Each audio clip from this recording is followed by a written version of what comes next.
Praise be Jesus, come Holy Spirit. We are very happy to be broadcasting with you today from the historic campus of the University of Notre Dame, famous for its faith and also for its football. And today we're happy to have with us Spencer Schrader. Very pleased to be partnering with Spencer, who is now a member of the Notre Dame football team. So many diehard college football fans have been feeling that there may be some changes in college football that have been incrementally concerning to them, such as the portal and what that does to loyalty, the changes in the conferences where historic relationships have been broken up, and even the potential of paying college students and what that could do. But we would like to highlight the positives of this, the opportunity to partner with members of our youth who we think have great stories to tell that can have a positive influence on fans of all ages. So to start us off, Spencer, you're a new grad transfer to the University of Notre Dame. How's your experience been here so far? It's been a pretty incredible experience so far. I feel blessed beyond measure in every single way. The relationships that I've been able to develop while I've been here, as well as increasing my personal skills in football as well. I truly feel like this is the plan that God has put out for me, and I feel that I'm walking in the path that He's decided for me, and I feel incredibly blessed. Excellent to hear. All right, so let's rewind a little bit, your personal story, and talking about the plan that God has set out for you. Let's go back to your high school days, your senior year. You're an accomplished soccer player, and then one day for kicks, you head out to the football field and share your story with the audience. That's right. I was actually at soccer practice, and the head football coach of Newsom High School approached me, asking if I was interested in trying out for the team. And I really did not give him a secure response because I was pretty scared to do that at that time. I was comfortable focusing on soccer. But I went home and I thought about it, and I realized I didn't want to look back in 30, 40 years and wish that I had taken an opportunity. And so I prayed about it, I spoke with my family, and the next day when I was at soccer practice, I went to the high school football field and I approached the coaches, and I told them that I wanted to take that opportunity on, that I was excited for the challenge, and I couldn't wait to be a part of the team. So what happened then? So I had about 4 months to prepare for the football season, and I didn't know anything. I was talented and I had a good leg from soccer, but it's much different kicking a football. And so I had 4 months to train and prepare, watch YouTube videos, work on my own. My dad was out there shagging balls for me, and really just kind of put it in God's hands and let Him decide if that was going to be the career that I went or not. And I was blessed to have a good preparation and be able to step in and be the starting kicker for the team. So how did your senior year go, and what transpired after that? I had a successful year, and I enjoyed it. I was voted first team All-State, which was a great accomplishment. I was blessed to be able to be voted for that, and I had good film. But really, after that year, I put it in the back seat, and I went back to focusing on soccer. It was something that I'd done my whole life, and that's what I wanted to pursue. So I had the opportunity to go overseas to Brazil and Canada, and I chose to do that instead of football at that point. So what transpired to transition you to college football? I think it was a lot of prayer, and it was a lot of realization that I was going to have to get comfortable being uncomfortable if I wanted to accomplish the goals that I had in life. And I realized, the more that I thought about it, what an opportunity that college football would present for me and my pathway. Tim Tebow was always my greatest role model, and to be able to follow in his footsteps and see the impact that he had on the national stage because of that college football spotlight was inspiring to me, and motivated me to follow his path a little bit and see if I could do something similar in my life. So where did you choose to go initially? So at the time, my sister was playing soccer at the University of South Florida, and that seemed like a logical place to send in my film to because they were close to home, and my sister was there, so I was comfortable with the area. So I sent in my film from soccer and football to USF, and honestly had the opportunity to play on either team. And so at that point, I had to make a decision. Was it going to be soccer or was it going to be football? And I chose football because it was scary to me, and it was something that I was uncomfortable with, and I knew it would be better for me long term because of that. That's very interesting. Most people would not choose what made them uncomfortable, but you decided to do that. Very good. And so how did it go? Your first year, was it? Ups and downs for sure. Ups and downs. And everyone has ups and downs, and I surely did that first season. I started as a true freshman, And so that was a lot to undertake because I hadn't played football in a year, and I'd only played for 1 year. And so being thrust in that environment helped me to mature early and get used to the college football environment and the scale of that and how big of a deal that was to people. So I had some good things from the season. I had some really bad things from the season. But in the end, it offered an opportunity for me to grow and become a better person, become a stronger person through that experience.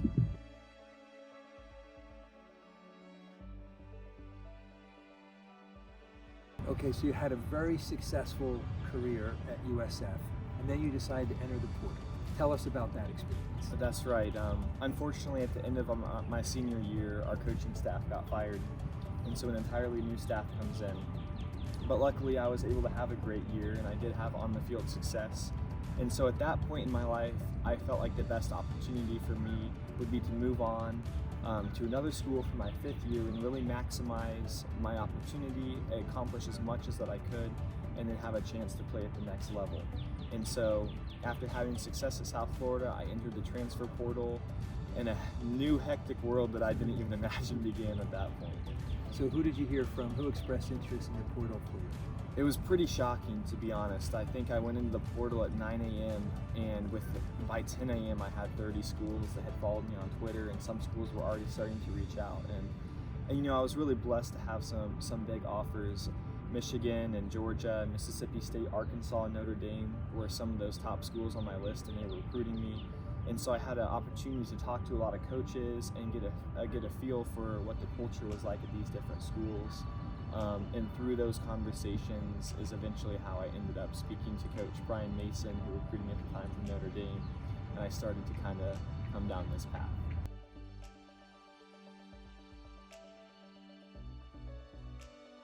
Why did you choose Notre Dame? The reason I chose Notre Dame was because of the way that they recruited me. They really focused on the type of university it was, the culture that was here, the Christian faith being the underlying value that's at the University of Notre Dame. And then they talked about the network that it provides and the business opportunities, and just what a cool experience to be able to play at such a historic university and such a historic program. And I really had to evaluate all of those factors because to me it's never been just about football. It's been about all of those elements.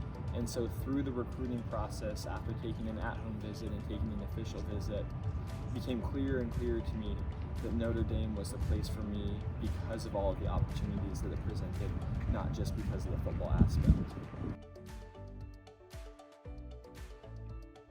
So I think, Spencer, it's becoming clear to the audience what attracted us to you for a partnership is your character.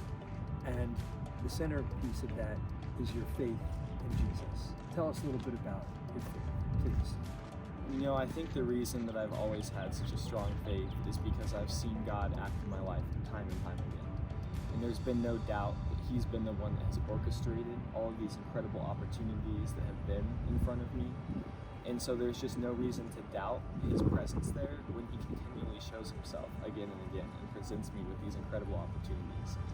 And so my faith has only gotten stronger through the trials and tribulations. And when I reflect on my path, I just see God's grace every step of the way.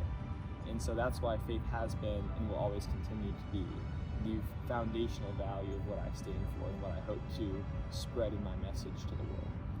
Now, I think as believers, we all hope we'll have the courage to stand up for Him, but you have already. So share with the audience, if you would, how when you were playing at USF, there came a moment where there was a conflict between you playing and maximizing your opportunity, your faith as it relates to shots, and how you approached that and how that turned out. Yeah, it was a very difficult situation for everybody. I think that people were pulled in a lot of different directions and no one was sure exactly what sources to trust. And so football went the route of trying to encourage all of the players to get the shot to play. And that became something that they ended up standing on pretty hard, and that became a point for them, a point of emphasis that they continued to harp on. And for me, it's just something that I didn't feel that was necessary for me personally, and so I decided that that wasn't going to benefit me, and so I would rather just stay strong in my convictions and continue to do what I believed in. And so there was a point of contention there with football. And it got to the point where it was looking like I might have to make a decision whether I was going to continue playing for football for USF or have to move along.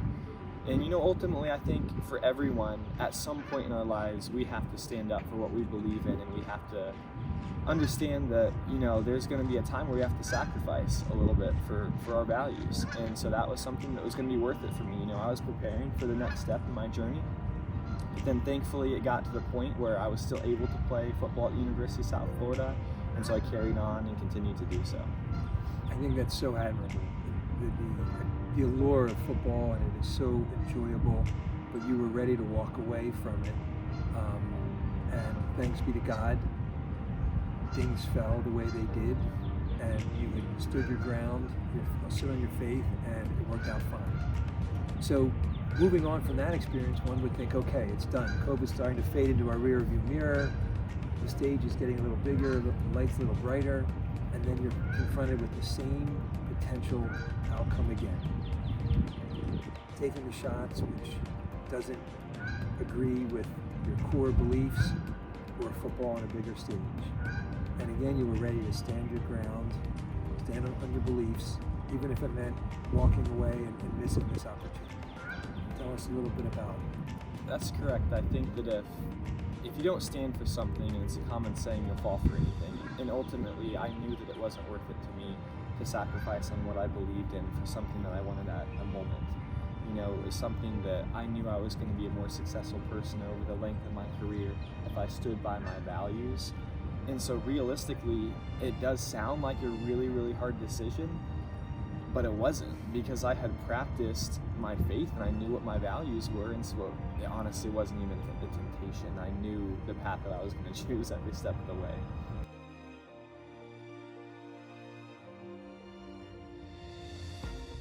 So that's a very impressive foundation for your faith, your character. And then the next element of your story that attracted us to desire to partner with you is your awareness at your age of precious metals and the importance of gold. Now, I think most people who are going to watch this, who are college grads, have probably had some exposure to economics, some courses in economics, but most people don't realize that their economics discipline has been what's called Keynesian, one interpretation of that. You already are aware that there are different interpretations, and you abide by what we believe is true, which is the Austrian school of economics. Explain to the audience a little bit of the differences between Keynesian and Austrian, and why you think Austrian is true. I think growing up being homeschooled led me to have access to a lot of unique styles of education. My dad has a famous saying, and he went to Ball State University on a full ride scholarship, double majored in computer science and history, and finished first in both his classes. And he's always told me that he didn't even begin to learn until he was already graduated from college. And so that shows the importance of continuing to move forward with your education every step of the way. One of the things that he got into was Austrian economics. And as he dove into the world of Austrian economics, he understood more so what was happening around him and how these things fit into place. And it just gave him a clearer worldview on what he was witnessing and what he was looking at. And it also aligned with faith and our views on freedom and prosperity and everyone's ability to have access to that. And so by going down the road of Austrian economics, it really helped our family build a foundational viewpoint for how we view the world, and is truly attributed to a lot of the successes that we have nowadays. Okay, Spencer, let's drill into Austrian economics a little bit to explain it to the audience who may not be familiar with it. Tell us your understanding of what Austrian economics is in the world relative to Keynesian economics. Really, the focus within Austrian economics is on consumers and the free market, and the fact that decisions should be made by the free market and not people in political power or economists that think that they're smarter than others, that just the simple free market will take care of pricing control, supply and demand, and all of those factors. That it's accumulation of people working together and producing value and then buying and trading and exchanging with others that dictates how the economy moves and functions, as opposed to individual people in positions of power or individual people that think that they should have the authority to make decisions for the masses. So building on what you just explained, Spencer, How did prices change in an Austrian model? Prices are dictated by the market. And so if you see the price of a good rising in value, you know that good is more in demand, that the scarcity may be becoming lower, that more people want that. And so the prices rise accordingly. And it shows that is in value.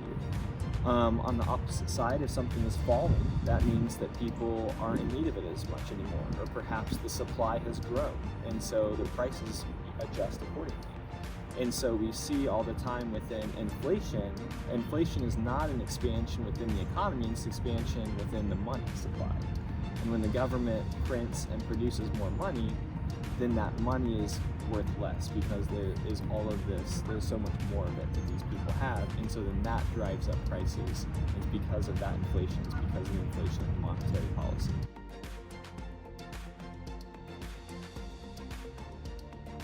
To elaborate a little more on what Spencer was just saying, to make sure everyone in the audience is aware of this, when the United States was founded and we wrote the Constitution embeds in it specific language that the only legal money in this country will be gold and silver. And that was in place until, as Spencer said, in 1933, when FDR broke the Constitution and confiscated gold.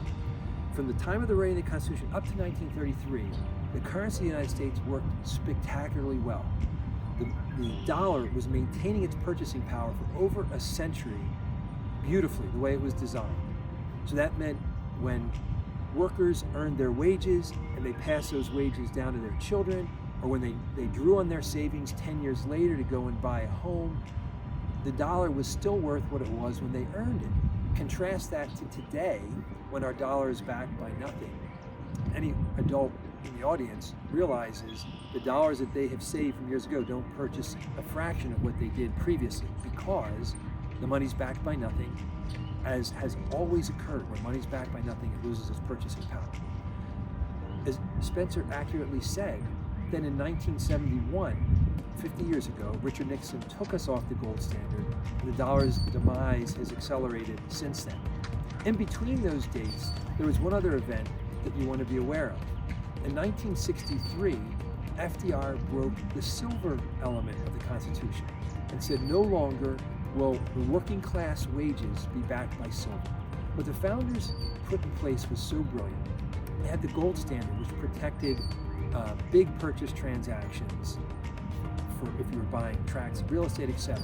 But by mandating that silver would also be legal money, what they were doing was protecting the working class, so that when they went to work for the day and they were paid a wage, they wouldn't be paid in gold, because a day's wages by the working class wouldn't constitute weight in gold, but it would constitute weight in silver. This history goes all the way back to the Bible, where real legitimate wages were paid in silver to laborers. So that brilliantly protected the savings of the factory workers, of the farmers, of the truck drivers, who may not have had enough financial education to be sophisticated about investments, but when they stored their money in dollars, they were saving it in silver, and it protected their families, and it contributed to why the American middle class was one of the most admired in history. And that was the case right up until 1963, when LBJ broke that mandate. And you see what happened then was the middle class began to deteriorate rapidly in America. Why? It's straightforward. Up to that point, they saved their money, the wealth was protected in real silver. But after that, as the dollar's deterioration was progressing, no one sent out a notice warning the working class this was happening. And they were saving in paper dollars that were rapidly deteriorating in value. So, Spencer, share with the audience too, you have some great appreciation for history, some of your favorite points to communicate and really underscore for people how important it is and how valuable it is to families to have some of their wealth allocated to gold and silver. Well, to be honest, I think you covered about everything. I think you did a pretty good job there explaining why. I think that, based on what you said, is the primary reason why I've always stored gold. And if you read any history book, and you read back to the medieval times in ancient Egypt and really any culture, they've always valued gold. And so having an asset that is very hard to inflate, and it's very hard to destroy, and it's very, very secure and it's tangible, is just so important to save for the future and to invest in, because it's not going to go away. Amen. And I love how you said for the future. I think, Spencer, my industry, the gold industry, has the worst advertisements in business, right? It spreads fear and it talks about Armageddon and doomsday. And gold is not about Armageddon. Gold is about the future. And if you look at what's happened in history, right, we have 5,000 years of financial history. Armageddon has never shown up. So it's not a high probability bet that it's going to happen soon. However, we have 5,000 years of history and we have 700 case studies where currencies like the dollar were backed by nothing. And in every one of them, it was the same outcome. Those currencies ultimately were worth nothing. So by allocating to gold, it's not digging yourself a bunker for the end of the world. It's saying, instead of being like a deer in headlights, I don't know what to do, saying, I'm aware of financial history. If I allocate to gold, I'm proactively protecting my family. I'm being a good steward with what the Lord has entrusted to us, whether it's a family or as a business, to protect your business cash, or as a charity, whether it's a university endowment or whatever it may be. I'm proactively protecting myself in the way that history says is prudent and is wise. In addition to history, we have the laws of finance, which also say these changes, high inflation, high debt, will usher in a transition where wealth moves to gold and people who have allocated to it are the beneficiaries of that. And then we're going to have opportunities as gold investors that will be very attractive, where as gold is repriced, which we think it will be, gold carries no guarantees, but again, history has this unbroken track record. As gold is repriced, those who have allocated to it ahead of a repricing can look forward to the great opportunities that surround every financial transition. Spencer, you have more time overseas than most Americans with your experiences in Brazil and Canada and elsewhere. What is your sense? Most Americans have been so blessed by having the sole reserve currency of the world going back to our grandfathers, 1944. I'm worried that as Americans, we are going to be the last to see this changing paradigm of the dollar, which has been the sole reserve currency, to one that's less respected. With your international contacts and your experiences, what are you sensing is the view of foreigners towards the dollar today versus years gone by? Well, I would agree with your statement. I think that, at least for the past 50 years, the US dollar has been the standard that most of the world has run on. And so therefore, as transitory as our monetary supply is, it's even worse in other societies and cultures, and so they turn to the US dollar. And so I think that they're much more adept at seeing what holds value, and they're much more willing to turn to what holds value. So if the message can get out there that the true ways to save is through gold and silver, I think that most countries can change and adjust to that. But I also think that the US can too. It just is going to take a lot of time and education to get that message across. Amen. Amen. I think the U.S. has a very bright future at this moment in time. But I think right now, by allocating to investors who choose to allocate to gold, are going to have a much quicker road to what lies ahead and being able to take advantage of those opportunities and prosper from it.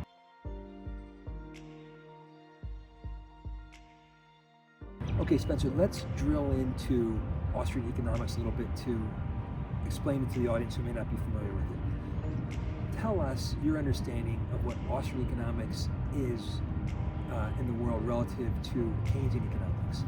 Really, the focus within Austrian economics is on consumers and the free market, and the fact that decisions should be made by the free market and not people in political power or economists that think that they're smarter than others, that just the simple free market will take care of pricing control, supply and demand, and all of those factors. That it's accumulation of people working together and producing value and then buying and trading and exchanging with others that dictates how the economy moves and functions, as opposed to individual people in positions of power or individual people that think that they should have the authority to make decisions for the masses. So building on what you just explained, Spencer, how did prices change in an Austrian model? Prices are dictated by the market. And so if you see the price of a good rising in value, you know that good is more in demand, that the scarcity may be coming lower, that more people want that, and so the prices rise accordingly. It shows that is in value. On the opposite side, if something is falling, that means that people aren't in need of it as much anymore, or perhaps the supply has grown, and so the prices adjust accordingly. And so we see all the time within inflation is not an expansion within the economy, it's expansion within the money supply. And when the government prints and produces more money, then that money is worth less because there is all of this, there's so much more of it that these people have. And so then that drives up prices. It's because of that inflation, it's because of inflation of monetary policy. That is an excellent explanation. Most people today, I believe, think inflation is an increase in the prices of goods and services. But if you go back and you look at the classic American dictionaries, you will understand what Spencer is saying is aligned with the classic view of economics, and that is inflation is really caused by, inflation is an expansion of monetary supply.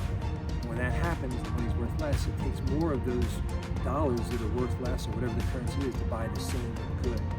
Now, in this model, Spencer, how does QE, quantitative easing, money printing, and central banks, how do they fit into that model? They don't, frankly.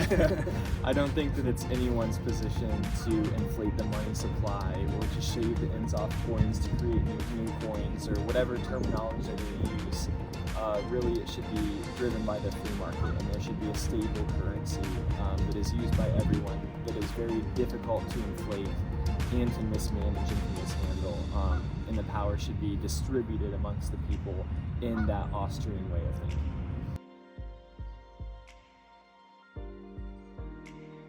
So Spencer, with all these experiences that you've been blessed to enjoy, as we sit here today, what are your goals as you look forward?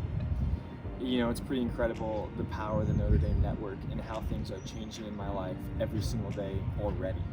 The fact that I can meet with Coach Marcus Freeman, and within 2 hours he's connected me to one of the most powerful alumni at the University of Notre Dame, Mr. Tom Mendoza, who then connects me with other incredible people and CEOs like Nick Reeder, is pretty incredible. And so every day I'm trying to maximize those opportunities, network with as many people as I can, take advantage of everything that Notre Dame has to offer to really further my athletic life, to be the best kicker, to be the best athlete I can be, but also to be the best businessman I can be, and ultimately to be the best person and Christian I can be. And I think that as I continue to move forward, seeing all of those elements tie and click together is going to help me feel fulfilled in my personal life, like I really am following the footsteps of Tim Tebow and creating my own pathway and hopefully impacting people and bringing them closer to Christ. And I think that's been evident already in what Notre Dame has provided. So to wrap this up today, St. Joseph Partners is a for-profit endeavor. However, we believe strongly, as does Spencer, that part of what we're doing truly is mission work, because history is clear.